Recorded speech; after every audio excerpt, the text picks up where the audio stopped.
Hello students, my name is Nidhi Verma और आज हम लोग प्लांट किंगडम पूरा अच्छे से पढ़ने वाले हैं। प्लांट किंगडम हम लोग पूरा अच्छे से कवर कर लेंगे, लेकिन प्लांट किंगडम को जो हम लोग कर रहे होंगे तो हम लोग को पूरा अपने पास 2 घंटे का टाइम चाहिए होगा। तो मैं इसको 2 लेक्चर में कंप्लीट करूंगी। पहला हम लोग करेंगे बेसिक क्लासिफिकेशन कर लेंगे और एल्गी पूरा कंप्लीट कर लेंगे।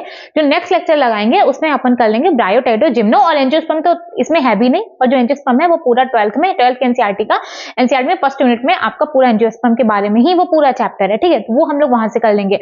अब अगर बात करें कि प्लांट किंगडम क्यों है, क्या है प्लांट किंगडम में, क्या क्या चीजें हैं जो हम लोग को प्लांट किंगडम के अंदर पढ़नी है। तो जब हम लोगों ने बायोलॉजिकल क्लासिफिकेशन चैप्टर किया था तो वहां पे हम लोगों ने क्या देखा था कि विटेकर थे, आरएच विटेकर थे। ठीक है, इन्होंने 5 किंगडम क्लासिफिकेशन दिया था। तो पहला Monera, protista, fungi, Plantae and Animalia. Monera, protista and fungi, ये तीनों चीजें हम लोगों ने बायोलॉजिकल क्लासिफिकेशन में बहुत अच्छे से कर लिया है। ठीक, बाकी बचा प्लांटी और एनिमलिया। इसके लिए एक अलग से चैप्टर दिया गया। चैप्टर नंबर 3 पूरा प्लांट किंगडम है और चैप्टर नंबर 4 पूरा एनिमल किंगडम है। और अगर अब बात करें कि लेक्चर स्टार्ट करने से पहले एक इंपॉर्टेंट चीज है, आपको डीपीपी बनाने की, आपको डीपीपी कहना है, आपको नोट्स बनाने की कोई जरूरत नहीं है। अब आपका दिसंबर चल रहा है ना, तो आपके पास इतना टाइम है। देखो, अब थोड़ा स्मार्टली अगर आप काम करोगे और चीजों को कैलकुलेट करके काम करोगे ना, तो आप ये चीज समझ पाओगे कि नोट्स बनाने का टाइम अब आपके पास नहीं है। तो इसका पूरा पीडीएफ आपको मिल जाएगा। आप पूरा सिर्फ ध्यान से सुनिए, एक भी चीज आपके यहाँ से बाहर नहीं जाएगी। एनसीईआरटी के बाहर आपका कुछ भी नहीं है। अगर आप एनसीईआरटी खोल रहे हो तो ट्रस्ट मी, ठीक है, आई एम 110% गारंटी हम इसकी दे सकते हैं कि एक भी चीज ऐसी नहीं इस एमआर और डायग्राम के अलावा जो कि आपके पीडीएफ में नहीं होगी। ठीक है, आपके नोट्स में नहीं होगी। बाकी आप सिर्फ एनसीईआरटी ले लीजिए, उसके बाद सिर्फ और आप लेक्चर को ध्यान से सुनते जाइए। ठीक है ना, आपको जो पीडीएफ मिलेगा वो टेलीग्राम चैनल पे मिल जाएगा, वो मैं आपको लिंक दे दूंगी, आप वहां से जाके डाउनलोड कर लीजिएगा। ठीक है, अब आप देखो, तो जो प्लांट किंगडम है, प्लांट किंगडम जो हम लोग पढ़ते हैं, तो सबसे पहले क्या था कि विटेकर ने 5 किंगडम क्लासिफिकेशन दिया, Monera, protista, fungi, Plantae and Animalia. ठीक, तो इन्होंने क्या किया, 5 किंगडम क्लासिफाई कर दिया था हर एक चीज को। ठीक, तो जो प्लांटी है उसी को हम लोग यहाँ पे इस चैप्टर के अंदर पढ़ने वाले हैं। और प्लांटी के अंदर और कौन कौन सी चीजें आएंगी, तो इस चैप्टर में हम लोग को पूरा डिटेल में एल्गी पढ़ेंगे, ब्रायो पढ़ेंगे, टेडोफाइटा, जिम्नोस्पर्म, एंजियोस्पर्म, ये 5 चीजें आज हम लोग इस चैप्टर में कंप्लीट कर लेंगे। ठीक है, अब देखो, पहले जब हम लोगों ने 2 किंगडम क्लासिफिकेशन देखा था, जिसको लीनियस ने दिया था, 2 किंगडम सिस्टम क्लासिफिकेशन, जो कि चैप्टर नंबर 2 में है बायोलॉजिकल क्लासिफिकेशन में। तो 2 किंगडम क्लासिफिकेशन किसने दिया था, क्या किया था, लीनियस ने दिया था। और उन्होंने जितने भी ऑर्गेनिज्म थे उसको उन्होंने 2 पार्ट्स में डिवाइड किया था। एक वो जिनके पास सेल वॉल है उसको प्लांट के अंदर रखा, प्लांटी के अंदर एक वो जिसके अंदर सेल वॉल नहीं है उसको प्लांटी से अलग एनिमलिया में रख दिया गया। इतना सा समझ में आ गया। तो जब आपका प्लांटी था, प्लांटी के अंदर आपका मोनेरा, प्रोटिस्टा, फंजाई, हर एक चीज आपकी सिर्फ और सिर्फ किसमें थी, प्लांट किंगडम के अंदर थी। तो यही चीज यहाँ पे लिखी गई है कि मोनेरा, प्रोटिस्टा, फंगस, सारी चीजें आपकी प्लांट किंगडम में थी। और क्यों रखा था उन्होंने, उनका बेसिस क्या था, उनका बेसिस था सेल वॉल। सेल वॉल है तो मतलब उठा के प्लांट में रख दो। ठीक, ये कोई तरीका बना, लेकिन ये उनका क्लासिफिकेशन का बेसिस था कि अगर सेल वॉल है तो उसको प्लांट किंगडम में रख दो। ठीक है, लेकिन अब ये तीनों चीजें अलग है, जिसको हम लोग बायोलॉजिकल क्लासिफिकेशन में करके आए हैं। तो जैसे जैसे वक्त बीतता गया वैसे वैसे हमारी प्लांट किंगडम को लेकर अंडरस्टैंडिंग भी बदलती चली गई कि पहले प्लांट किंगडम में हम ये सारी चीजों को रखते थे, फिर धीरे धीरे मोनेरा अलग हो गया, फिर प्रोटिस्टा अलग हो गया, फिर फंगस अलग हो गया, फिर अपने पास 5 किंगडम आ गए। कौन कौन से, Monera, protista, fungi, Plantae and Animalia. ठीक है, अब आगे देखो, जब अगर बात करेंगे, हम ये सारी चीजें तो करेंगे, लेकिन इसके पहले एनसीईआरटी में आपका क्लासिफिकेशन दिया गया एंजियोस्पर्म का। अब आपके मन में सवाल आएगा कि मैम एल्गी, ब्रायो, टेडो ये सब क्यों नहीं लिखा गया है, एंजियोस्पर्म क्यों लिखा गया? क्योंकि हम लोग अपने आसपास जितने भी चीजें देखते हैं वो हम लोग सिर्फ और सिर्फ एंजियोस्पर्म देखते हैं। ठीक, हम लोग जो भी अपने आसपास प्लांट देखते हैं वो सारे एंजियोस्पर्म से होते हैं, इसलिए यहाँ पे क्लासिफिकेशन दिया गया एंजियोस्पर्म का। वैसे आपसे ये क्वेश्चन नहीं पूछा जाने वाला। अब देखो, जब हम लोग क्लासिफिकेशन देखेंगे तो साइंटिस्ट आएंगे और प्लस 3 सिस्टम है क्लासिफिकेशन का। 3 सिस्टम है क्लासिफिकेशन का। पहला आर्टिफिशियल है, फिर नेचुरल है, फिर आपका फाइलोजेनेटिक है। ठीक है, क्या, आर्टिफिशियल, नेचुरल, फाइलोजेनेटिक। ओके, जो आर्टिफिशियल सिस्टम क्लासिफिकेशन था इसको दिया था लीनियस। लीनियस हम लोगों ने चैप्टर नंबर 1 किया। बायनोमियल नोमेनक्लेचर किसने दिया, लीनियस ने। 2 किंगडम क्लासिफिकेशन किसने दिया, लीनियस ने। लीनियस आपके इस चैप्टर में भी है, यानी कि 3rd चैप्टर में इन्होंने आर्टिफिशियल जो सबसे पुराना सिस्टम था क्लासिफाई किया था उसने एंजियोस्पर्मी को, तो वो कौन दिया था, वो थे आपके लीनियस साहब। इन्होंने ही आपका आर्टिफिशियल सिस्टम दिया। और आर्टिफिशियल सिस्टम किसके ऊपर बेस्ड था, ये बेस्ड था सुपरफिशियल मार्फोलॉजिकल कैरेक्टर्स। मतलब वो कैरेक्टर्स जो कि, मार्फोलॉजी क्या होती है, मार्फोलॉजी, जब हम लोग मार्फोलॉजी पढ़ते हैं चैप्टर, मार्फोलॉजी में आपको क्या, आपने मार्फोलॉजी चैप्टर में क्या क्या देखते हैं, आप लोग वेन्स देखेंगे, आप लीव्स देखेंगे, रूट्स देखेंगे, स्टेम, ये सारी चीजें हम लोग मॉर्फोलॉजी में देखते हैं। और जब एनाटॉमी की बात करते हैं, एनाटॉमी में हम लोग क्या देखते हैं, हम लोग जाइलम पढ़ेंगे, फ्लोएम पढ़ेंगे, हर एक चीज डिटेल में पढ़ेंगे कि कैसे कौन सी चीजें हो रही है। तो मतलब मॉर्फोलॉजी वो चीजें हैं जो कि हम लोग बाहर से ऊपर से देख के बता दें, और एनाटॉमी वो है जो कि अंदर होता है ना।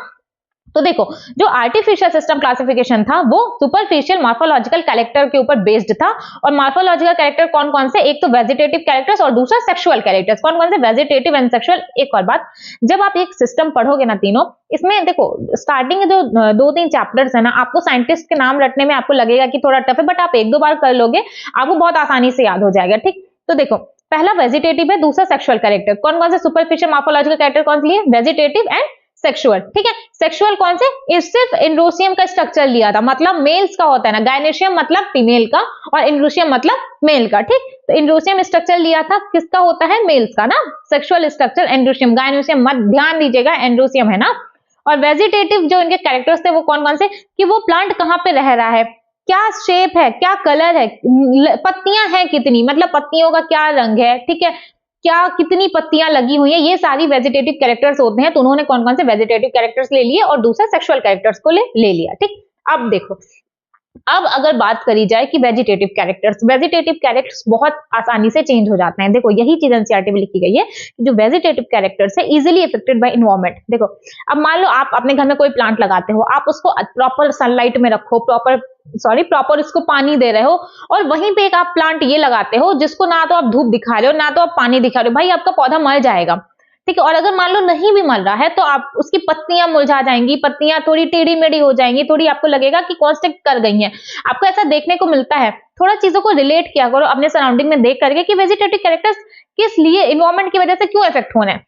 तो जो आप लोगों ने पहला प्लांट लगाया था जिसको आप प्रॉपर सनलाइट प्रोवाइड कर रहे हो, प्रॉपर वाटर दे रहे हो, और वो आपका बहुत सुंदर लगेगा, बहुत अच्छा दिखेगा। ठीक, बट वहीं पे जिस प्लांट को आप पानी नहीं दे रहे हो, धूप नहीं दिखा रहे हो अच्छे से, तो वो उसकी पत्तियां पहले वाले प्लांट की पत्तियों से अलग होंगी, भले ही वो आपका पौधा एक ही है। तो इसीलिए क्या, एक ही पौधे के अगर एनवायरनमेंट चेंज करोगे तो एक ही प्लांट की अलग अलग आपको लीव्स देखने को मिलेंगी। सिंपल सा आ गया कि जो वेजिटेटिव कैरेक्टर्स है बहुत आसानी से एनवायरनमेंट से इफेक्ट हो जा रहे हैं।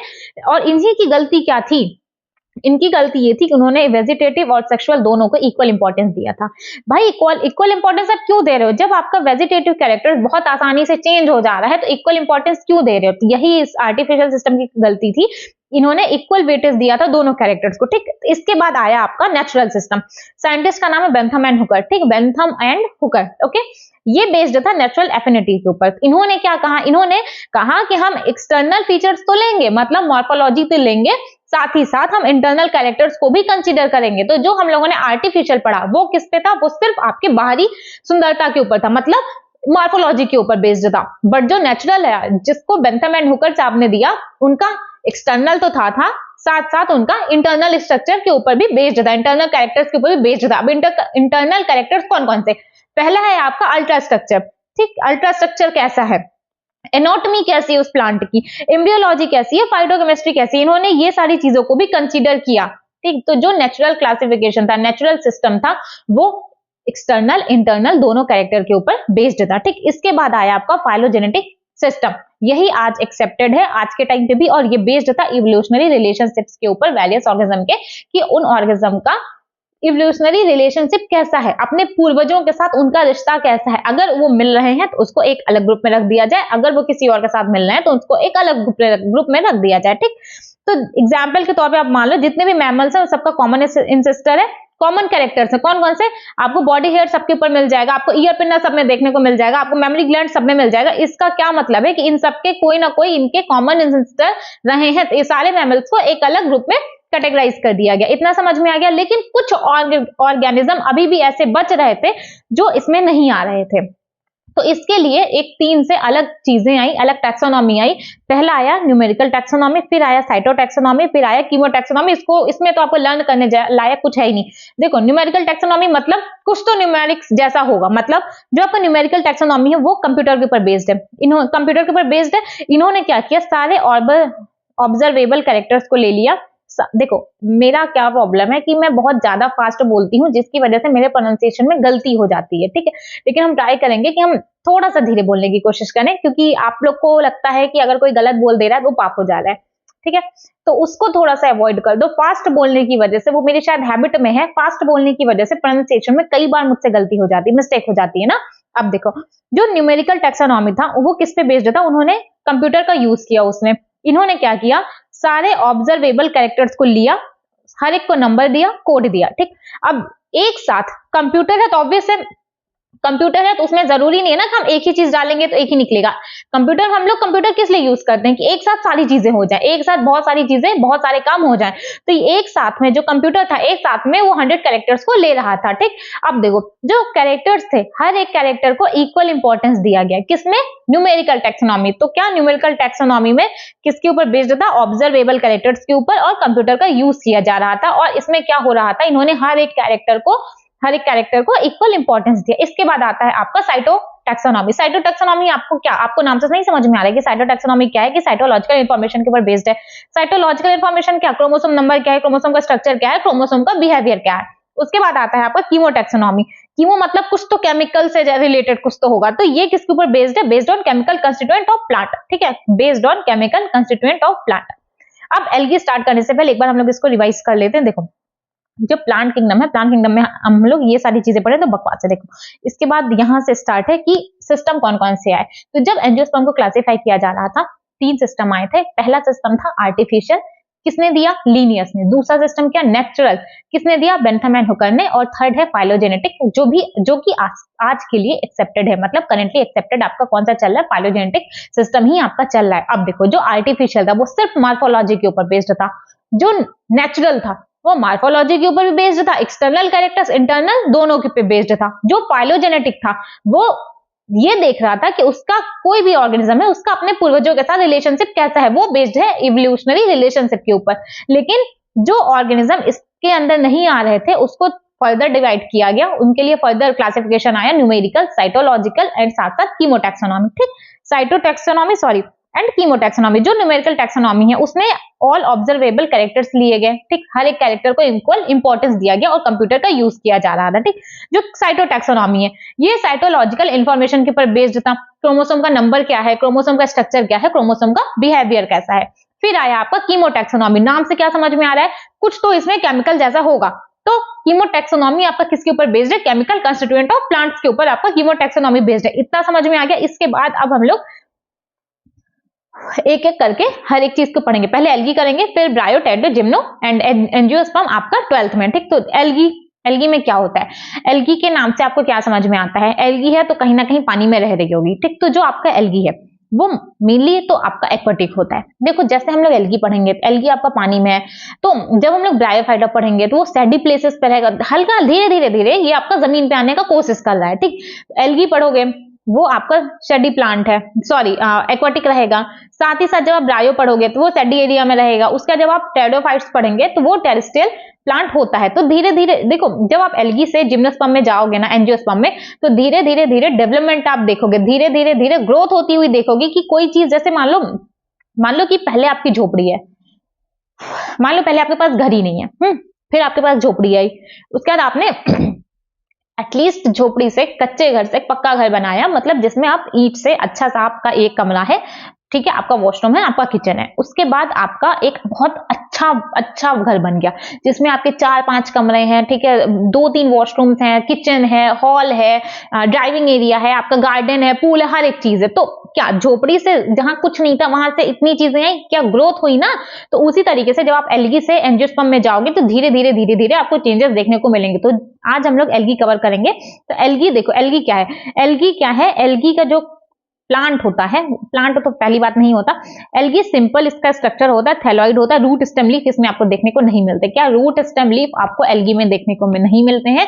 जब आप ब्रायोफाइटा पढ़ोगे, ब्रायोफाइटा, उसमें आपको root like, stem like, leaf like structures देखने को मिलेंगे। आपको वहां पे भी ट्रू रूट स्टेम लीफ नहीं देखने को मिलेगी। जो आपको पहली बार ट्रू रूट्स देखी गई थी वो आपकी देखी गई थी कहां पे, टेरिडोफाइट्स में देखी गई थी, ठीक है, इतना समझ में आ गया। तो एल्गी का अब जब रूट्स नहीं है तो आपको क्या देखने को मिलेगा, थैले जैसा होता है, फैला रहता है, समझ में आ गया। एल्गी क्या है, थैलॉइड होता है, सिंपल है, थैलाइड है, रूट स्टेम लीव्स नहीं है। अब एल्गी है, प्लांट किंगडम के अंदर है तो ऑब्वियस है भाई क्लोरोफिल होगा, ठीक है। प्लांट के अंदर है तो मतलब ऑटोट्रॉपिक होगा, सिंपल सी चीज है, प्लांट के अंदर है तो ऑटोट्रॉपिक होगा, कोई आपको सेकंड थॉट लाना ही नहीं है, प्लांट के अंदर है तो ऑटोट्रॉपिक होगा, ओके। क्लोरोफिल है इसमें। अब देखो एल्गी कहाँ होता है, मोस्टली आपका एक्वाटिक है, फ्रेश मैरीन दोनों जगह पे आएगा। Moist stone, soil and would के ऊपर भी आपको एल्गी देखने को मिलता है। तो हैबिटेट क्या क्या है, मेनली आपका एक्वाटिक होता है, फ्रेश वाटर में भी होगा, मैरीन वाटर में भी होगा, मॉइस्ट सॉइल के ऊपर होता है, वुड के ऊपर होता है, और मॉइस्ट स्टोन है, सॉरी वो जो चिकने पत्थर होते हैं ना, मॉइस्ट स्टोन उसके ऊपर होता है, सॉइल एंड वुड के ऊपर है। साथ ही साथ एल्गी कई जगह पे एसोसिएशन में देखने को मिलेगा। हम लोग अभी फंगस के अंदर साथ में देख के आए हैं कि जो फंगस के साथ एसोसिएशन एल्गी का, उसको लाइकेन बोला जाता है। और अगर एल्गी का एसोसिएशन एनिमल के साथ है तो वो एनिमल आपका स्लॉथ बियर है। स्लॉथ बियर आप गूगल पे सर्च कर लेना, स्लॉथ बियर होता है, उसके बॉडी पे एल्गी लगा होता है, ठीक है। तो एनिमल के साथ जो एसोसिएशन में वो एनिमल है, उस एनिमल का नाम है स्लॉथ बियर। स्लॉथ बियर के ऊपर आपको एल्गी देखने को मिलता है। और अगर फंगस का एसोसिएशन है एल्गी के साथ तो वो लाइकेन होता है। इसके बाद देखिए जो एल्गी का साइज है, शेप है, ये बहुत ज्यादा वेरिएबल होता है। आपको कॉलोनियल, फिलामेंटस, मेरीन, हर एक तरीके का आपको एल्गी दिखने को मिलेगा। एग्जाम्पल एल्गी में बहुत ज्यादा इंपॉर्टेंट है, आप ध्यान रखिएगा कि कॉलोनियल का आपका एग्जाम्पल है वॉलवॉक्स। फिलामेंटस अगर आपने अपने 11th-12th अच्छे से किया है, ठीक है, तो उसमें आपको यूलोथिक्स, स्पाइरोगाइरा बहुत ज्यादा मेंशन है। तो जो फिलामेंटस है तो यूलोथिक्स and spirogyra. Marine form kelp, आप लोग जब समुद्र वाली कोई मूवी देखते होंगे जिसमें ओशियन को दिखाया जाता है, तो आप लोग देखते होंगे पानी के अंदर बहुत ज्यादा फैला हुआ कुछ स्ट्रक्चर्स देखने को मिलता है, कुछ ऐसे रहेगा, उसमें ब्रांचेस निकली होंगी बहुत ढेर सारी, तो वो आपका केल्प होता है, ठीक है। केल्प होता है, मैसिव प्लांट बॉडी बनाता है ओशियन के अंदर, ठीक है। आपको ये वहीं पे मेरीन फॉर्म ही होता है इसका। तो कॉलोनियल वॉलवॉक्स, बोलो मेरे साथ, colonial Volvox, filamentous, यूलोथिक्स and spirogyra. Marine form कौन सा है, केल्प, मैसिव प्लांट बॉडी बनाता है। इतना हो गया, ये पेज अपना पूरा कवर हो गया। देखो एल्गी होता है, उसमें क्लोरोफिल होता है, ठीक है। एल्गी प्लांट किंगडम के अंदर है, मतलब ऑटोट्रॉपिक है। एल्गी का एसोसिएशन दो जगह देखने को मिलता है, एक एनिमल के ऊपर, स्लॉथ बियर एनिमल का नाम है, और दूसरा फंगस के साथ अगर आपका एल्गी का एसोसिएशन है तो क्या नाम आएगा, लाइकेन। साथ ही साथ अगर एल्गी के हैबिटेट की बात करी जाए तो एल्गी आपका एक्वाटिक होता है, मेनली एक्वाटिक में कौन सा, फ्रेश वाटर में भी रहेगा, मरीन वाटर में भी रहेगा, लेकिन पानी के अलावा कई जगह और पे भी आपका एल्गी होता है, जैसे कि चिकने पत्थर पे, मिट्टी में, और लकड़ी के ऊपर भी आपको, वुड के ऊपर भी आपको एल्गी देखने को मिलता है। साथ ही साथ इसका स्ट्रक्चर कैसा होता है, ये सिंपल थैलॉइड इसका स्ट्रक्चर होता है, रूट स्टेम लीव्स इसमें नहीं होती। इतना समझ में आ गया। फॉर्म एंड साइजेस वेरिएबल है बहुत ज्यादा, ठीक है। कॉलोनियल बात करी जाए तो है वॉलवॉक्स, फिलामेंटस, यूलोथिक्स, स्पाइरोगाइरा, और साथ ही साथ अगर मेरीन फॉर्म की बात करी जाए तो आता है आपका केल्प। इतना समझ में आ गया। अब देखो एल्गी के अगर रिप्रोडक्शन की बात करी जाए तो तीन होगा, सेक्सुअल, एसेक्सुअल, वेजिटेटिव, तीन होगा। फिलामेंटस मतलब फिलामेंटस है मतलब फ्रेगमेंटेशन हो रहा है, फिलामेंटस है मतलब फ्रेगमेंटेशन हो रहा है। Vegetative, fragmentation. Asexual, zoospore. और क्या बोला था मैंने बायोलॉजिकल क्लासिफिकेशन पढ़ाते वक्त कि जहां जूस्पोर दिख जाए वहां पे क्या समझ जाना है आपको, जूस्पोर है तो मोटाइल होगा, जूस्पोर है तो मोटाइल होगा। समझ में आ गया, ठीक। जूस्पोर है तो मोटाइल होगा।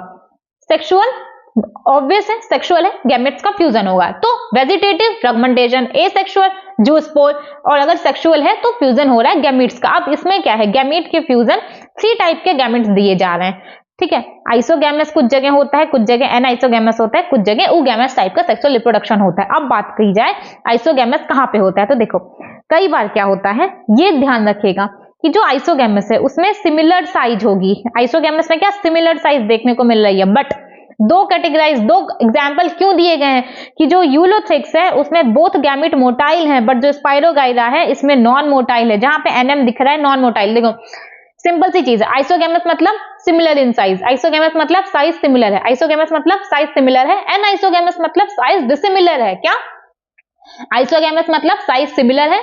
पहला है यूलोथिक्स जिसमें साइज तो सिमिलर है लेकिन गैमेट्स मोटाइल हैं, तो मतलब एग्जांपल आएगा आपका यूलोथिक्स। सेकंड क्या है, साइज सिमिलर है बट गैमेट्स नॉन मोटाइल हैं, तो क्या एग्जांपल आएगा, स्पाइरोगाइरा। हो गया खत्म। दूसरा आएगा आपका एनाइसोगैमस। एनाइसोगैमस में क्या है, इसमें भाई साइज ही डिसिमिलर है, तो क्या एग्जांपल है, यूडोरिना, ठीक है। अब देखो oogamous में क्या है, फीमेल है, फीमेल मोटी ताजी, लार्ज है और नॉन मोटाइल है। कह रही भाई मैं हिलूंगी नहीं यहां से, ठीक है। तो फीमेल है, लार्ज है, नॉन मोटाइल। मेल बेचारा डरा सहमा सा, स्मॉल है एंड मोटाइल है। ये इसमें तो आपको याद करने में मुझे नहीं लगता कोई तकलीफ होने वाली है, सिंपल सा ट्रिक है, आप समझ जाओ।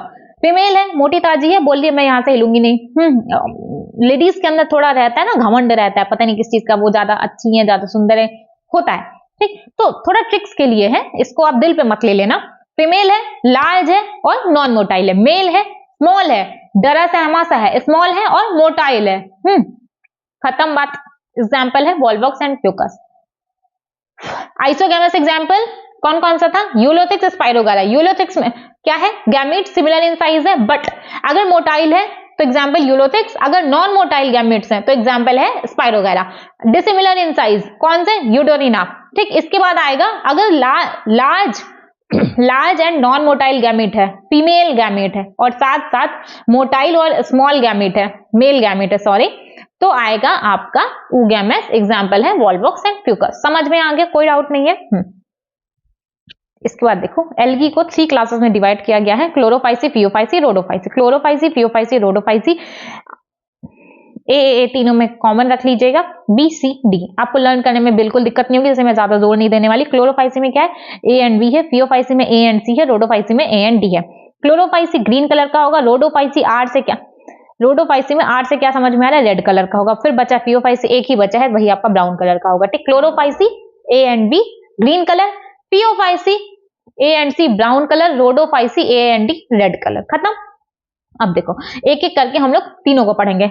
आएगा आपको क्लोरोफाइसी। ठीक, तो क्लोरोफाइसी क्या है? क्लोरोफाइसी में पिगमेंट कौन सा? ए एंड बी। पिगमेंट कहां पे लोकेटेड होते हैं भाई? क्लोरोप्लास्ट में लोकेटेड होते हैं। सिंपल सी चीज है, हम लोगों ने सेल वाला चैप्टर पूरा कंप्लीट किया है। पिगमेंट कहां होते हैं? पिगमेंट होते हैं आपके क्लोरोप्लास्ट में। और ये क्लोरोप्लास्ट का शेप दिया गया है आपको ये सवाल गलत हो ही नहीं सकता। बस आप एक पल के लिए देखो, बहुत सारी चीजें होती है ना, वो याद करने के लिए नहीं होती, आपके कॉमन सेंस से बहुत सारे क्वेश्चन बन जाते हैं। ठीक, तो देखो क्लोरोप्लास्ट का शेप क्या दिया गया? Discoid, ribbon, spiral, reticulate and cup shape. कौन कौन सा?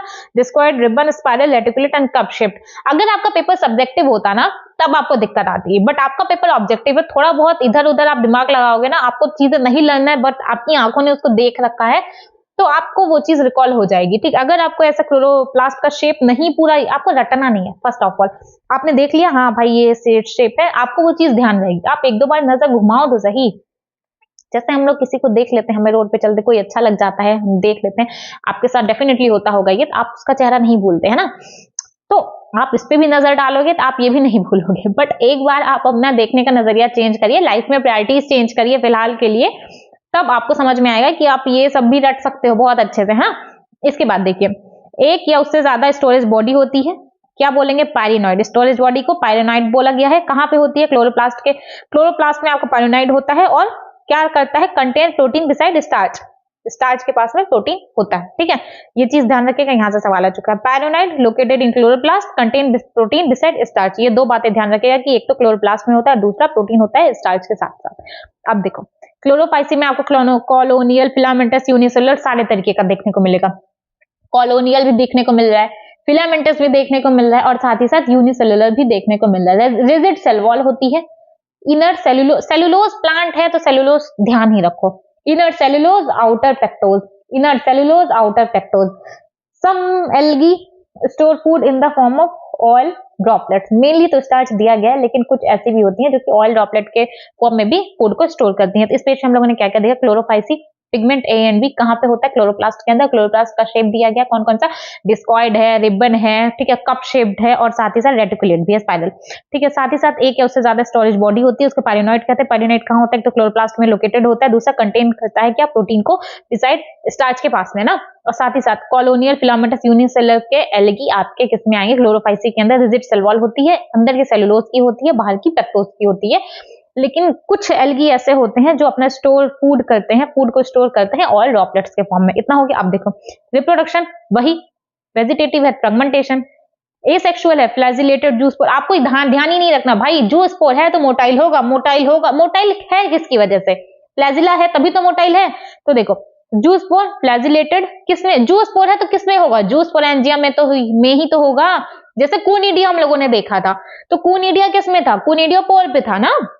जूस पोर है किस पे होगा? जूस पोरेंजिया पे। ठीक, sexually fusion of gamete, iso and iso oogamous तीनों टाइप का होगा। हम लोगों ने रिप्रोडक्शन में तीन चीजें पढ़ी, वेजिटेटिव, फ्रेगमेंटेशन, एसेक्सुअल, जूस पोर। जूस पोर कैसा है? फ्लैजिलेटेड है, किस पे है? स्पोरेंजियो पोर पे है। ठीक है, सॉरी जूस पोरेंजिया पे है, जूस पोर है जूस पोरेंजिया पे। ओके, और फिर जो आता है सेक्सुअल है, फ्यूजन ऑफ गैमेट, तीनों टाइप का है, आइसो एंड आइसो ऊगैमस तीनों टाइप का आपका सेक्सुअल किसमें होता है? सेक्सुअल रिप्रोडक्शन आपको देखने को मिलता है। एग्जांपल कौन कौन से देखें एनसीईआरटी में? क्लेमाइडोमोनास, यूलोथिक्स, स्पाइरोगाइरा, वॉल्वॉक्स, खाला। खाला का डायग्राम भी दिया भाई, इस चैप्टर का डायग्राम देख लेना। ठीक, क्लेमाइडोमोनास, यूलोथिक्स, स्पाइरोगैला, वॉल्वॉक्स एंड कारा। इसके बाद आता है आपका पियोफाइसी। सेकंड नंबर का एल्गी पियोफाइसी, ठीक है। कौन कौन से पिगमेंट, एएनसी, और कौन सा एल्गी, ब्राउन एल्गी, खत्म बात। मेराइन होते हैं, मेनली आपके मेराइन है, मेनली कैसे हैं, मेनली आपके मेराइन है। Great variation shape and size में आपको देखने को मिलेगा, ठीक। सिंपल ब्रांच्ड फिलामेंटस भी होंगे, इक्टोकार्पस, और प्रोफ्यूजली ब्रांच्ड होंगे केल्प, मतलब जो आपस में फ्यूज्ड होते हैं। जो केल्प मैंने बोला था ना, मेरीन फॉर्म था, केल्प मेरीन फॉर्म था ना, तो वो आपका ब्राउन एल्गी ही होता है, तो समुद्र में पूरा एकदम फैला हुआ होता है ना। तो वो जो मैसिव प्लांट बॉडी आपका केल्प बना रहा था, वही प्रोफ्यूजली ब्रांच्ड होते हैं आपके केल्प। नाम इतना कठिन लग रहा है, इतनी कठिन बात है नहीं। फ्यूज्ड है, ध्यान, नाम से क्या दिख रहा है, फ्यूज्ड है भाई, फ्यूज्ड है, ब्रांच्ड है, फ्यूज्ड है। कौन से, केल्प। सिंपल है, ब्रांच्ड है, फिलामेंटस है, इक्टोकार्पस, ठीक। इसके बाद आता है आपका फूड को स्टोर करेंगे किस फॉर्म में, लेमिनेरियन एंड मैनिटोल, ठीक है। ये क्या होता है आपका कार्बोहाइड्रेट, ये जो स्टोर फूड कर रहा है ना, किसके फॉर्म में कर रहा है, ये आप ध्यान रखिएगा। ये देखो बहुत सारी चीजें हैं एल्गी में, ध्यान रखने लायक है, लेकिन एक दो बार आप पढ़ोगे आपको, देखो बहुत बड़ी रॉकेट साइंस नहीं है नीट का पेपर देना, ओके, लेकिन आपको पढ़ना पड़ेगा। अगर आप पढ़ोगे ना, ऐसा कुछ नहीं है जो आपको टफ लगेगा। लिटरली मैं कोई हवाई बातें नहीं कर रही हूँ आपसे कि देखो हर किसी का अपना एक्सपीरियंस होता है, उसके बेसिस पे आपसे बात कर रहा होता है। जब भी आपको लगे ना कोई चीज की टफ है, कोई मास्टर है, आपको लग रहा है कि इसका पढ़ाया मेरे को समझ में नहीं आ रहा है, ठीक है। बहुत सारे टीचर्स होते हैं जिसका पढ़ाया नहीं समझ में आता है, लेकिन एक बार आप चांस दो, एक बार समझने की कोशिश करो। कोई टॉपिक है आपको टफ लग रहा है, एक बार पढ़ने की कोशिश करो, ठीक है। आपको इंटरेस्ट डेवलप करना होगा, क्योंकि बिना सिलेक्शन लिए आप तैयारी कर रहे हो, आप मेरा वीडियो देख रहे हो, क्यों देख रहे हो, क्योंकि ऑब्वियस है आप मेरा वीडियो क्यों देख रहे हो, आप नीट की तैयारी कर रहे हो, इसीलिए ना मेरा वीडियो देख रहे हो। अगर आपको सेलेक्ट होना है, अगर आप नीट की तैयारी कर रहे हो और मेरा वीडियो देख रहे हो, या फिर किसी भी टीचर का देख रहे हो, तो क्यों देख रहे हो, सिलेक्ट होने के लिए देख रहे हो। तो अब बात इंटरेस्ट की नहीं रही है कि आपका इंटरेस्ट है तभी तो ही आपका, भाई पढ़ने का किसका मन करता है ना। आपके जो भी आइडियल होंगे, आप अगर मतलब जो भी आपके होंगे, ठीक है, आपके जो भी फेवरेट प्लेयर होगा, आप उससे पूछो ना आपका मन करता है क्या, मे बी वो बोल दें हाँ मेरा मन करता है। भाई उनका काम है, वो उनको वो करना है, तो आपका जो काम है आप वो काम करिए, ठीक है। हर किसी की लाइफ बहुत टफ है, जो बहुत रिच लोग हैं आपकी नजर में, ठीक है, आप सबकी लाइफ बहुत टफ है। जो देखो, जो जितना अमीर उसकी जिंदगी उतनी बिजी। वो टीवी है जिसमें आपको देखते हो, मूवीज देखते हो कि भाई अमीर है, 4 गाड़ी से चल रहा है, ऐश भरी जिंदगी जी रहा है, कोई काम ही नहीं करना है, आगे पीछे 5-6 बॉडीगार्ड लेके घूम रहा है, कोई दिक्कत ही नहीं है, वो टीवी है ना। आप असल जिंदगी की बात करोगे तो जो जिसके पास जितना पैसा है वो उतना ज्यादा बिजी है। देखो आप अगर सरकारी नौकरी कर रहे हो, 10 से 5 कर रहे हो, तो आपकी जिंदगी उतनी ही है, ऑफिस गए, काम किए, 5 बजे घर आ गए। पर जो रिच है, रिच एक फैक्ट है, रिच बिजनेसमैन से होते हैं, बिजनेसमैन वुमेन वही रिच होते हैं। उनकी नौकरी 10 से 5 नहीं है ना। वो जितना ज्यादा खुद को झोंक सके, जितना ज्यादा वो टाइम दे सके, वो उतने ज्यादा बनेंगे, उतने ज्यादा वो सेटिस्फाइड नहीं होते। आप एलोन मस्क ले लीजिए, खैर जाने दीजिए, ये बात बहुत डीप हो जाएगी, कभी और करेंगे। अब देखो पियोफाइसी मेरीन होते हैं, ग्रेट वेरिएशन देखने को मिलता है, सिंपल ब्रांच फिलामेंटस इक्टोकार्पस है, प्रोफ्यूजली ब्रांच्ड केल्प होता है, सेल वॉल आउटर एल्जिन है, इनर सेलुलोज है। इनर वहां पे भी सेलुलोज थी, आउटर वहां पे पेक्टोस थी क्लोरोफाइसी में, और पियोफाइसी में आउटर एल्जिन है, एल्गिन है ना, एल्गिन एल्जिन को ही बोल दो। कलर ऑलिव ग्रीन से ब्राउन होता है, ठीक है, ऑलिव ग्रीन से ब्राउन कलर आपको यहां से यहां तक का वेरिएशन आपको देखने को मिलेगा। और कलर डिपेंड करता है अमाउंट ऑफ ज़ैंथोपिल या फ्यूकोज़ैंथिन ना, अमाउंट पे या अमाउंट ऑफ ज़ैंथोपिल या फ्यूकोज़ैंथिन, ओके। देखो साइटोप्लाज्म में आपको प्लास्टिड वैक्यूल न्यूक्लियस तीनों चीजें देखने को मिलेंगी, ओके। प्लांट बॉडी में 3 पार्ट्स होता है, ये मैंने एक ब्राउन एल्गी लिया है, लेमिनेरिया नाम है। देखो ये फॉन्ड है, फॉन्ड आपको क्या दिख रहा है, लीफ लाइक दिख रहा है, तो फॉन्ड आपका लीफ लाइक होगा। लीफ क्या करती है, फोटोसिंथेसिस होता है, फॉन्ड लीफ लाइक है, फोटोसिंथेटिक ऑर्गन है, ठीक। इस टाइप आपको क्या दिख रहा है, लंबा सा स्टॉक जैसा दिख रहा है ना, जोड़ के रख रहा है, तो इस टाइप स्टॉक होगा। होल्ड फास्ट आपको क्या दिख रहा है, यही तो जमीन से जुड़ा होगा या कहीं से भी, यहीं से तो जुड़ा होगा, तो holdfast plant body attach to substratum, ध्यान हो गया। प्लांट बॉडी में 3 पार्ट्स होते हैं, hold fast, stipe and fond, okay, plant. इसके बाद देखो रिप्रोडक्शन, वही वेजिटेटिव, एसेक्सुअल, सेक्सुअल। अब देखो इस जब वेजिटेटिव फ्रेगमेंटेशन, जब हम लोगों ने क्लोरोफाइसी में एसेक्सुअल रिप्रोडक्शन देखा था, वहां पे फ्लैजिलेटेड जूस्पोल था, बट यहाँ पे बाई फ्लैजिलेटेड जूस्पोल है, बाई फ्लैजिलेटेड जूस्पोल है और शेप दिया गया पीयर शेप। और ये जो बाई फ्लैजिलेटेड जूस्पोल है ये अनइक्वल है, लैटरली अटैच्ड है, अनइक्वल, ध्यान रखिएगा, अनइक्वल फ्लैजिला है इसमें, अनइक्वल फ्लैजिला है इसमें। ओके अब सेक्सुअल देखो, फ्यूजन ऑफ गैमेट होता है, आइसो एंड आइसो ऊगैमस तीनों देखने को मिलेगा, ऊगैमस ऊगोनिया में होता है, और जो फ्यूजन होता है गैमेट्स का वो पानी में होता है। ओके पानी में हो रहा है, गैमेट्स पीयर शेप है, इतना समझ में। देखो वेजिटेटिव फ्रेगमेंटेशन, देखो जब भी मैं डेफिनेट मेरे को पता है, मुझे ये सोचना नहीं पड़ता कि मुझे आपको दोबारा से बोलना है, रिवाइज कराना है, वो मुझे पता है, मेरी हैबिट में है। जब हम खुद से भी पढ़ते हैं हम ऐसे ही पढ़ते हैं, वो मेरी हैबिट में है ना। हम एक पैराग्राफ पढ़ेंगे, उसके बाद हम उसको पक्का से तुरंत हम रिवाइज कर देंगे। यही मैं आपको ही बोलती हूँ, एक पैरा पढ़ो तुरंत रिवाइज करो। तो देखो रिप्रोडक्शन में हम लोगों ने कौन कौन सी देखी, आंख बंद करो मेरे साथ बोलो, vegetative fragmentation, asexual, zoospore, zoospore कैसा, बाई फ्लैजिलेटेड जूस्पोर, अगर दो फ्लैजिला है तो कैसे, इक्वल अनइक्वल, तो आंसर आना चाहिए अनइक्वल है। उसके बाद क्या आता है, इसके बाद आपका सेक्सुअल रिप्रोडक्शन है, सेक्सुअल फ्यूजन ऑफ गैमेट, और किस तरीके से आइसो एंड आइसो ऊगैमस, तीनों टाइप से। ऊगैमस किसमें हो रहा है, ऊगोनिया में हो रहा है। और सेक्सुअल रिप्रोडक्शन हो कहां पे रहा है, फ्यूजन ऑफ गैमेट हो कहां पे रहा है, पानी में हो रहा है। पानी में है तो पानी में ही तो होगा, पानी में हो रहा है। ओके अब देखो एग्जाम्पल क्या दिया गया, इक्टोकार्पस, डाइकैट्यूटा, लेमिनेरिया, सारगासम एंड फ्यूकस। ठीक है कोई ट्रिक नहीं है, आप याद कर लो, कितने चीजों की ट्रिक बनाओगे, कितने चीजों की ट्रिक बनाओगे, बट ध्यान रखिएगा इस चैप्टर से एग्जाम्पल 90% चांस होता है गलत होने का। ठीक है 90% चांस होता है गलत होने का, ट्रस्ट में। अगर मैंने इतना परसेंटेज बता दिया तो भैया गलत होता है, तो ध्यान रखिएगा। अभी तो ये एग्जाम्पल आपको फिर भी एल्गे से फिर भी नहीं गलत होता, जब आप उधर जाओगे ना, टेरिडो में जाते हो, जिम्नो में जाते हो,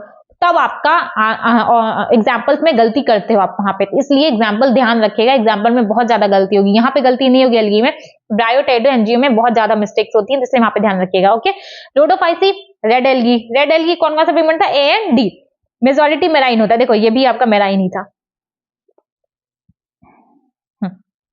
रोडोफाइसी मल्टीसेलुलर, रोडोफाइसी कैसे मल्टी सेलुलर है, रेड कलर के हैं, पिगमेंट क्या है, आर फाइकोइरिथ्रिन, आर दे रहा है, आर क्या दे रहा है, Rhodophyceae are phycoerythrin, red colour, stored food as floridean starch, floridean starch, stored food कैसा है, फ्लोरिडियन स्टार्च। और फ्यूओफाइसी में कैसा था, लेमिनेरियन एंड मैनिटोल। ओके अब देखो similar to amylopectin and glycogen, ये प्लांट का जो स्टोर फूड होता है उससे सिमिलर होता है। देखो मेजॉरिटी मेराइन होता है। देखो जो आपके रेड एल्गी हैं वो आपको समुद्र की सरफेस पे भी देखने को मिलेगा और एकदम नीचे, ठीक है एकदम नीचे देखने को मिलेगा। समुद्र की सरफेस मतलब जहां पे डायरेक्ट सनलाइट मिल रही है, और डीप ओशियन मतलब जहां पे सनलाइट पहुंच ही नहीं रही है, वहां पे भी आपको रेड एल्गी देखने को मिलता है। ठीक है देखो कोई रॉकेट साइंस नहीं है, आपको बहुत इजीली याद हो जाएगा। मैं फिर से कहनी हूँ 2-3 बार पढ़ोगे आपको याद हो जाएगा। भाई 3 बार पढ़ने की जरूरत नहीं है, 1-2 बार देखोगे आपको बहुत आसानी से याद हो जाएगा। रिप्रोडक्शन वेजिटेटिव, एसेक्सुअल, सेक्सुअल, साथ में बोलो। वेजिटेटिव है तो फ्रेगमेंटेशन होगा, एसेक्सुअल किससे, नॉन मोटाइल स्पोर। अब तक हम लोगों ने दोनों क्लासेस में मोटाइल स्पोर्स देखे थे, बट इसमें एसेक्सुअल नॉन मोटाइल स्पोर, ध्यान रखिएगा नॉन मोटाइल स्पोर। और sexual fusion of non motile gamete किसमें था भाई, ऊगैमस में। फीमेल कैसी थी, नॉन मोटाइल थी। Fusion of non motile gamete oogamous type. Example Porphyra, Polysiphonia, Gelidium and Glyceria. Gelidium and Glyceria आपको ध्यान रहेगा क्योंकि इससे आपकी फेवरेट चीज बनती है, क्या बनती है, आइसक्रीम एंड जेलीज। कौन सा चीज ऑब्टेन होता है, अगर, ठीक, अगर कहां से ऑब्टेन किया जाता है, जिलेडियम एंड ग्लाइसेरिया। ये किसमें हेल्प करता है, किसमें करेगा, माइक्रोब्स ग्रो कराने में, बेसिकली ये माइक्रोब ग्रो कराने में हेल्प करता है। और वो माइक्रोब्स क्या करते हैं, आपके आइसक्रीम और जेलीज बनाते हैं। ये जो दिया गया है इसको एकदम रट लो आंख बंद करके अच्छे से। देखो Chlorophyceae green algae, Phaeophyceae brown algae, Rhodophyceae red algae. याद करने लायक कुछ नहीं, आपको बहुत अच्छे से याद है। क्लोरोफिल पिगमेंट कौन कौन से, A B A C A D. अब देखो कौन कौन सा पिगमेंट, आर फाइकोइरिथ्रिन था, आर फाइकोइरिथ्रिन था और फिकोजैंथिन था। ओके इसमें chlorophyll A and B. But जब फियोफाइसी पढ़ेंगे तो फ्यूकोजैंथिन, फ्यूकोजैंथिन मैंने बताया था। रोडोफाइसी में आर फाइकोइरिथ्रिन, मैंने ये भी आपको बताया था। क्लोरोफाइसी में फूड किस फॉर्म में स्टोर हो रहा है, स्टार्च के फॉर्म में। फियोफाइसी में क्या बताया था, लेमिनेरियन एंड मैनिटोल, ठीक है। और रोडोफाइसी में floridean and starch, floridean starch. Okay Chlorophyceae में स्टार्च, फियोफाइसी में लेमिनेरियन एंड मैनिटोल, ठीक है, mannitol and laminarin, and Rhodophyceae में floridean starch. Okay cell wall, Chlorophyceae में cellulose and pectose with the outer, cellulose and algin. और Rhodophyceae में cellulose, pectin, polysulphate ester. Okay cellulose, pectin, polysulphate ester. Okay ध्यान रखिएगा, ये जो cell wall दिया गया ना इसको ध्यान रखिएगा। देखो फ्लैजिला 2 to 8 है, इक्वल है, एपिकल है। टू है और अनइक्वल है, इक्वल अनइक्वल ध्यान रखिएगा। और रोडोफाइसी में फ्लैजिला होते ही नहीं है। हैबिटेट जो आपके क्लोरोफाइसी वो आपके फ्रेश वाटर होते हैं, फियोफाइसी आपके फ्रेश वाटर होते हैं, ठीक है। सॉल्ट वाटर वही आपके खारा पानी होता है ना जहाँ पे, वहां आपकी बात की गई। आप ये चार्ट ध्यान रखिएगा, इसमें आपको स्टोर फूड बहुत ज्यादा इंपॉर्टेंट है, ये ध्यान रखिएगा। फ्लैजिला ध्यान रखिएगा कि कहाँ पे इक्वल दिया गया, कहाँ पे अनइक्वल दिया गया, कहाँ पे एब्सेंट दिया गया है, ठीक है। और नॉर्मल सेल वॉल आप एक दो बार देखोगे ना आपको बहुत आसानी से याद हो जाएगा। आप देखो जो आपके एल्गी होते हैं, प्लांट क्या करते हैं, प्लांट कार्बन डाइऑक्साइड लेते हैं, ऑक्सीजन निकालते हैं, यही करते हैं। तो जो आपका एल्गी होता है पूरी अर्थ का, ठीक है, आधा कार्बन डाइऑक्साइड फिक्सेशन एल्गी अकेला करा देता है। पूरी अर्थ का आधा carbon dioxide fixation, half of the total CO2 fixation on earth कौन कराता है, एल्गी। और किसके थ्रू कराता है, फोटोसिंथेसिस के थ्रू, ठीक। अब जब फोटोसिंथेसिस हो रहा तो क्या होगा, फोटोसिंथेसिस होता है तो क्या होता है, फोटोसिंथेसिस होता है तो फूड बनती है और ऑक्सीजन निकलती है। तो जब फोटोसिंथेसिस कराता है तो इन्वायरमेंट में ऑक्सीजन बढ़ा देता है और साथ ही साथ फूड बनाता है। फूड वो भी कैसे, एनर्जी रिच फूड बनाता है एक्वाटिक एनिमल्स के लिए। एल्गी एनर्जी रिच फूड बनाता है एक्वाटिक एनिमल्स के लिए, ओके। अब देखो जो 70 स्पीशीज अगर मेराइन एल्गी की बात करें तो वो वहां से आपको फूड मिलता है। 70 स्पीशीज है मेराइन एल्गी की, वहां से आपको फूड मिलता है।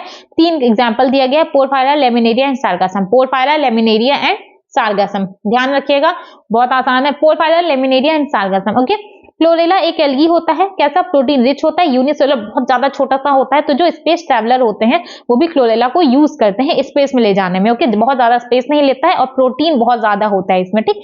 इसलिए जो स्पेस में जाते हैं, अंतरिक्ष में जाते हैं, वो लोग इसको अपने खाने के तौर पर इसको लेके जाते हैं। अब देखो एल्जीन एंड केराजिन, इसको कैसे ध्यान रखना है, देखो ब्राउन एंड रेड एल्गी है, मैंने कैसे याद किया है, एल्जीन छोटा है तो ब्राउन बड़ा है, केराजिन बड़ा है तो रेड छोटा है।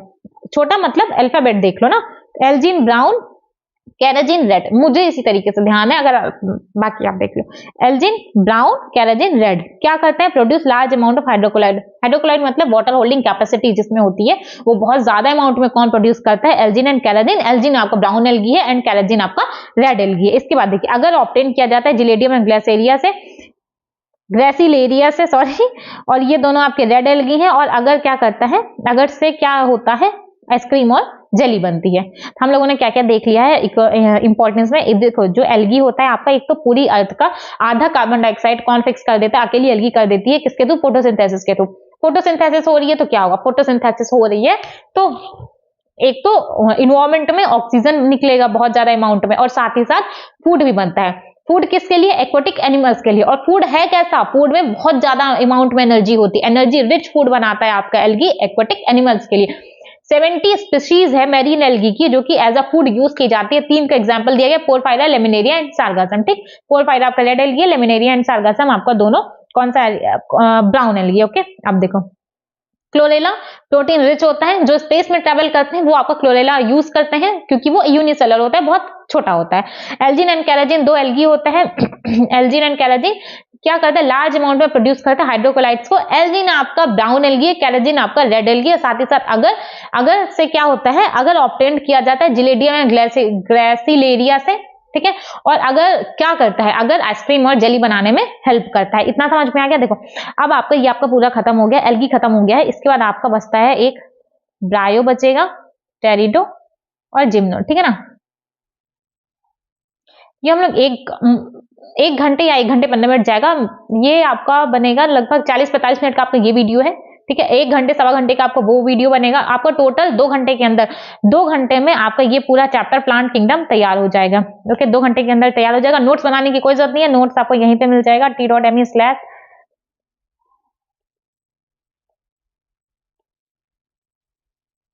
ठीक है, आपको यहाँ पे मिल जाएगा। और अदरवाइज लिंक मैं आपको डिस्क्रिप्शन में भी दे दूंगी। अगर आपको वीडियो अच्छा लगे तो प्लीज कमेंट करके जाइए, क्योंकि फिर मुझे भी अच्छा लगता है और मुझे लगता है कि हाँ एटलीस्ट मेरा किसी को समझ में आ रहा है ना। अगर आपको नहीं भी समझ में आ रहा है, आपको कोई भी डाउट लग रहा है या फिर आपको लग रहा है कि मैंने कोई चीज गलत पढ़ा दी है, गलत बोल दी है, आप वो भी वहां पे मेंशन कर सकते हो, है ना। मुझे कोई इशू नहीं है। अगर आपको लग रहा है कि मैंने कोई चीज गलत बता दी है तो आप कमेंट में बोलो कि ये चीज थी, यहाँ पे ये चीज आपने गलत बोल दी, ओके। मुझे मेरी गलती मानने में कोई दिक्कत नहीं है ना। टीचर से भी गलतियां हो जाती हैं, बाकी मैं पूरा ट्राई करती हूँ कि ऐसी कोई चीज ना हो, जो भी यहाँ से आपको कंटेंट डिलीवर किया जा रहा है वो आपको बेस्ट हो, आपके नीड के लिए सफिशियंट हो।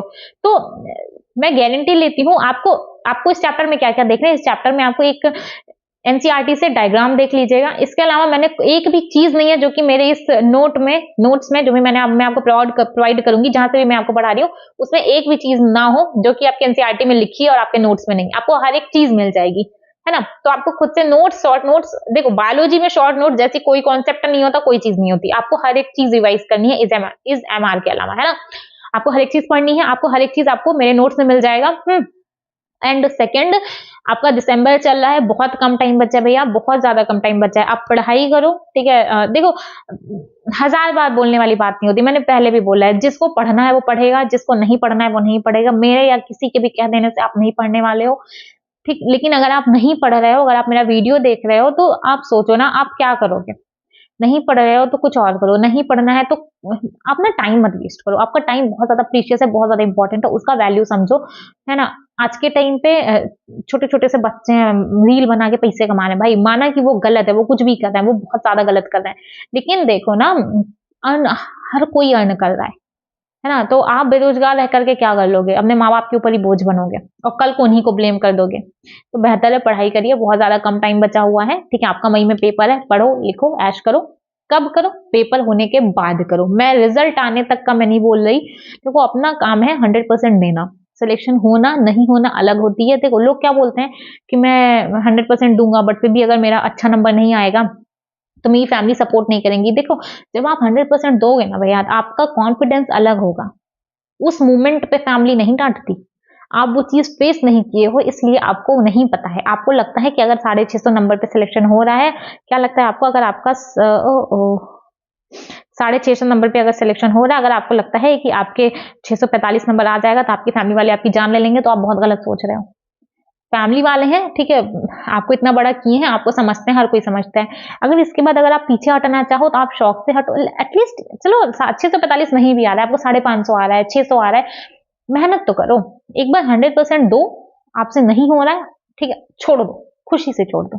बहुत सारे करियर ऑप्शन है लाइफ में, छोड़ दो। लेकिन एक बार 100% दो, सिलेक्शन के लिए मत दो, खुद की नजर में उठने के लिए दो, ठीक है। पढ़ाई में नहीं देने का मन कर रहा है तो करियर में दो, जो आप करना चाहते हो लाइफ में उसमें दो, है ना। टाइम मत वेस्ट करो, सिंपल सा फंडा है, टाइम मत वेस्ट करो। टाइम बहुत ज्यादा इंपॉर्टेंट है। अगर आप आज नहीं समझोगे तो कुछ टाइम बाद वैसे भी आपको समझ में आ जाएगा। बेहतर है इस चीज को एटलीस्ट समझने में मत टाइम वेस्ट कर दो कि टाइम बहुत ज्यादा इंपॉर्टेंट होता है। तो पढ़ो लिखो, खुश रहो, कामयाब बनो। ओके, टाटा।